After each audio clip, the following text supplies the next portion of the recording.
Good morning, everyone, and welcome to today's presentation. I'm excited to have you here as we explore the important topic of company incorporation case laws. This is the first of 12 slides that will guide us through the key legal considerations and landmark cases related to company formation. Over the course of this presentation, we'll cover the fundamental laws, recent developments, and practical insights you need to understand this complex area. Let's get started. Welcome to our discussion on company incorporation case law.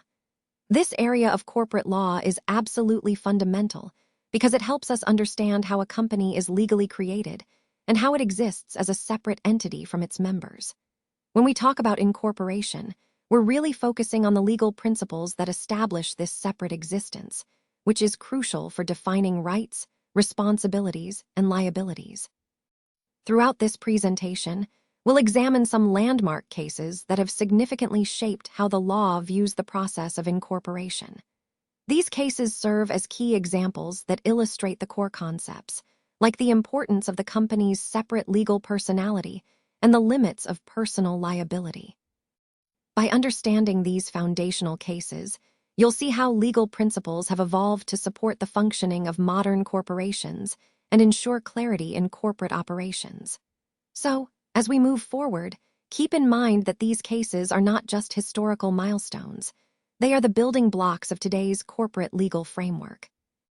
Let's talk about the principle of a separate legal entity, which really is the cornerstone of company law. Once a company is officially incorporated, it doesn't just exist in name only. It becomes what we call an artificial person. This means it is recognized as a separate legal entity, distinct from its shareholders and directors. Think of it as a legal person with its own rights and obligations. For example, it can own property in its own name, which is very important for business operations. It can also enter into contracts, allowing it to engage in transactions just like an individual would. Additionally, it has the capacity to sue others or be sued in its own name, protecting the shareholders from personal liability. This separation is fundamental because it shapes how companies operate within the legal system and provides a clear distinction between the company's assets and liabilities and those of its owners. Understanding this principle is essential as it underpins many other aspects of company law we'll explore later. All right, let's look at the case of Salomon v. A. Salomon & Co. Limited. From 1897. The key point here is that Mr. Salomon was a boot manufacturer who decided to incorporate his business into a limited company. This means he created a separate legal entity, which is a really important concept. He and his family members became the shareholders, with Mr. Salomon holding the majority of the shares. He also took out a secured loan, called a debenture, from his own company. Now, when the company eventually went into liquidation because it couldn't pay its debts, the assets weren't enough to cover both the secured debenture holder, who was Mr. Salomon himself, and the unsecured creditors. Here, where it gets interesting, the liquidator and the unsecured creditors argued that Mr. Salomon and his company were essentially the same, and therefore he should be personally liable for the company's debts. This case is crucial because it tests the principle of corporate personality, that a company is a separate legal entity from its shareholders. And ultimately, the court ruled in favor of Mr. Salomon, affirming that once a company is properly incorporated, it is a distinct legal person, and its shareholders aren't personally liable for its debts. This decision really solidified the concept of limited liability as a fundamental principle of corporate law, which is central to understanding how businesses operate today. So, in this decision, the House of Lords confirmed that the company is a separate legal entity, clearly distinct from Mr. Salomon himself. This is a fundamental concept in company law, that once a company is properly incorporated, it has its own legal personality. Even if one person holds most of the shares, that doesn't mean the company becomes his agent or extends his personal liabilities. It remains a separate legal body. Another key point is about Mr. Salomon's position as a secured creditor. Because of that status, he was entitled to be paid before unsecured creditors. This highlights the importance of the company's separate legal identity, especially when it comes to claims and debts. Overall, this case underscores the principle of corporate personality, which is central to understanding how companies operate independently from their owners or shareholders. Today, I want to highlight a fundamental principle that this case firmly established: the idea of separate legal personality and limited liability. Essentially, what this means is that a company is recognized as its own legal entity, separate from its shareholders. This separation is crucial because it protects the shareholders from being personally responsible for the company's debts beyond the amount they initially invested. So, if the company faces financial difficulties or debts, the shareholders' personal assets are protected. This principle not only encourages investment and entrepreneurship, but also helps maintain economic stability. Throughout this presentation, we've seen how this case set the foundation for modern corporate law, ensuring that companies can operate with a clear legal identity and shareholders can have confidence that their risks are limited. Let's explore the doctrine of lifting the corporate veil. While the principle of a separate legal entity is a cornerstone of corporate law, there are exceptional situations where courts may decide to lift or pierce that veil. This means looking beyond the company to see the individuals behind it. Now, this typically happens when the corporate structure is being misused. For example, to commit fraud, avoid legal obligations, or for other improper purposes. So, even though the company is treated as a separate entity, the law recognizes that under certain circumstances, justice requires us to see through the corporate veil. This concept is important because it helps prevent abuse of the corporate form and ensures accountability when wrongful actions are involved. It ties back to our overall theme of balancing the benefits of corporate independence with the need for legal fairness. This case, Daimler Co. Limited, v. Continental Tire and Rubber Co. Great Britain Limited. From 1916, we see a classic example of the court lifting the veil of corporate protection.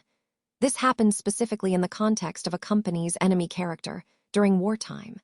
Essentially, the court wanted to see if the company was truly an enemy, and to do that, they looked beyond the company's legal form. They examined the nationality of the company's directors and shareholders. If those individuals were from an enemy nation, it could mean the company was acting as an enemy entity. This case highlights how courts can pierce the corporate veil when national security or wartime considerations are involved. It ties into our overall theme of understanding when and how the courts can look behind the corporate structure to assess the true nature and allegiance of a company. Let's take a look at Jones v. Lipman from 1962. In this case, a seller of a property wanted to avoid fulfilling a sale contract. So, what did he do? He transferred the property to a newly incorporated company, essentially creating a separate legal entity. The key issue here was whether this was a genuine transaction or just a sham, a facade to dodge his legal obligations. The court looked closely at this and decided that the company was merely a sham used to hide the seller's true intent. Because of that, the court held that the transfer was invalid for avoiding the sale. Importantly, they ordered the company to go ahead and complete the sale. This case highlights a crucial principle. Courts will look beyond formalities if it's clear that the true purpose is to deceive or avoid legal responsibilities. It ties into our overall theme of ensuring honesty and fairness in contractual relationships. In the case of Life Insurance Corporation of India v. Escorts Limited, in 1986, the Supreme Court of India addressed an important aspect of corporate law. They held that the corporate veil, that is, the legal separation between a company and its shareholders or directors, can be lifted in certain exceptional circumstances. This means that, in specific situations, the court can look behind the company's legal structure to see who is really behind it. The key reason for doing this is to determine the true nature of a transaction or to identify the actual people involved. This is especially crucial in cases involving fraud or where public policy is at stake. For example, if a company is used as a facade to commit wrongful acts, the court has the authority to pierce that veil and hold the individuals accountable. This case is significant because it reinforces the idea that the corporate form is not absolute. It underscores the importance of transparency and accountability, aligning with the broader theme of ensuring justice and fairness in corporate dealings. Essentially, while the corporate structure provides protections, there are limits when justice demands a closer look behind the scenes. Let's look at Macora v. Northern Assurance Co. Limited. From 1925. This case is really important because it reinforces the principle of separate legal personality. What that means is that the company is considered a distinct legal entity, separate from its shareholders. In this case, the court clarified that even if a shareholder owns all the shares, they do not have an insurable interest in the company's property. Essentially, the company's assets belong to the company itself, not to the individual shareholders. This case highlights a crucial point in corporate law. The company's property is protected and separate from personal interests. It underscores the importance of understanding that the company's assets are owned by the company as a legal entity, which is fundamental to the concept of limited liability and the overall structure of corporate legal personality. Let's take a closer look at the case of Lee v. Lee's Air Farming Limited. From 1961. This case is significant because it helped clarify the implications of a separate legal entity, which is a key concept we've been discussing. Essentially, the court decided that a person can be both the owner of a company and an employee of that same company. In this particular case, the widow of a pilot, who was also the company's managing director and the sole shareholder, sought compensation under the Workmen's Compensation Act. The court ruled that she was entitled to this compensation because, despite her husband's roles, the company was recognized as a separate legal person from her late husband. This case underscores the importance of understanding that a company is a distinct legal entity, capable of owning property, entering into contracts, and being liable independently of its owners or shareholders. It also demonstrates that even if someone wears multiple hats, like owner, director, and employee, the law treats the company as a separate entity. By recognizing this separation, the case reinforces the overall theme that the legal personality of a corporation provides protections and rights that are distinct from those of the individuals involved.